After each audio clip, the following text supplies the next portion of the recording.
Welcome to my spring garden. This is in the front, and I do leave a lot behind for the pollinators, so I need to clean up the beds, but you'll see a lot of debris in there, just FYI. Some daffodils. I'm hoping that these will naturalize over time, but we'll have to see.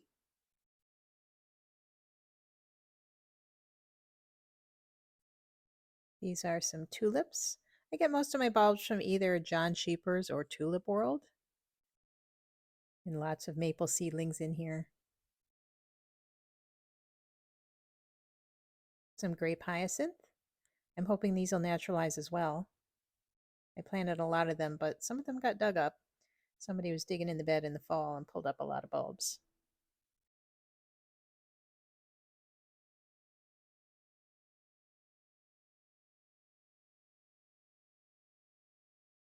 More of the daffodils.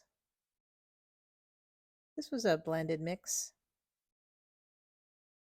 And there's my rose bush, real briefly. And lots of irises. And my pollinator garden sign. This is in the front of the house, so everybody knows. If it's a little messy, it's okay. Some fritillaria, along with the grape hyacinth. These are so cute. I love the look of the bell shape on these. They always nod like that. Here's the checkered one. Looks like somebody was eating a little piece of it. And again, more of the grape hyacinths. Lots of leaf litter, which you leave there for all of the pollinators that use leaf litter as part of their life cycle. So you don't want to clean it up right away. You want to wait till your temperatures are in the 50s for pretty consistently to let them wake up and do their thing before you either bag up your leaves and take them away or mulch them. Here's Dutchman's breeches, part of the bleeding heart family. These are a woodland plant, and those flowers are supposed to look like little Dutch pantaloons. And I've had these about 5 years, and they just started blooming this year fully.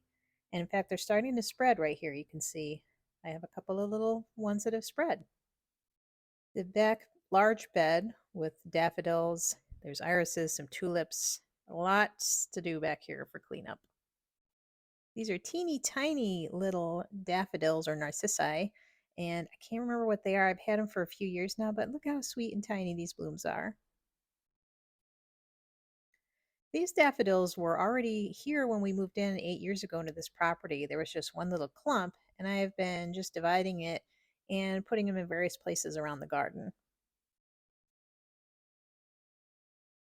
And next to that are some of the ones I planted last year, a little different kind. And a winter sowing update. I have the milk jugs and a couple other containers, and the milk jugs actually are showing some growth.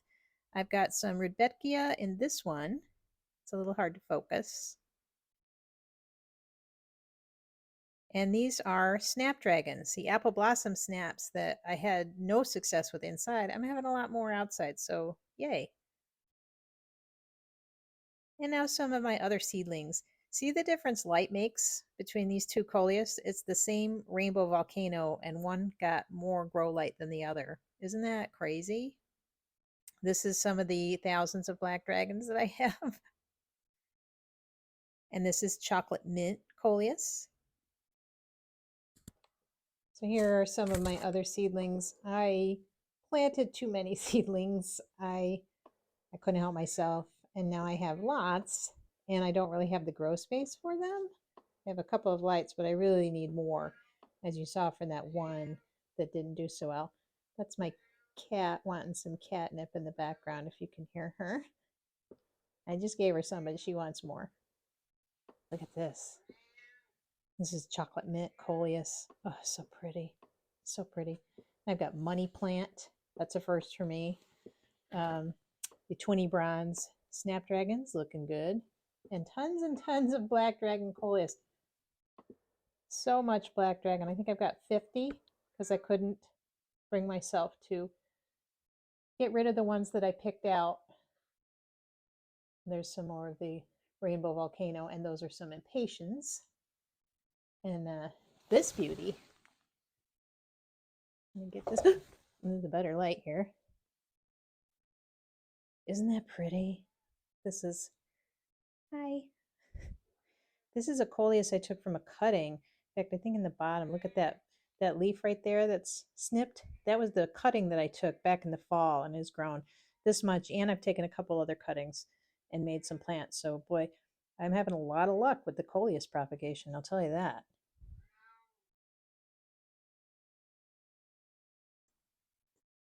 And now I'll leave you with a little view of my pansies, all springtime ready for the pollinators.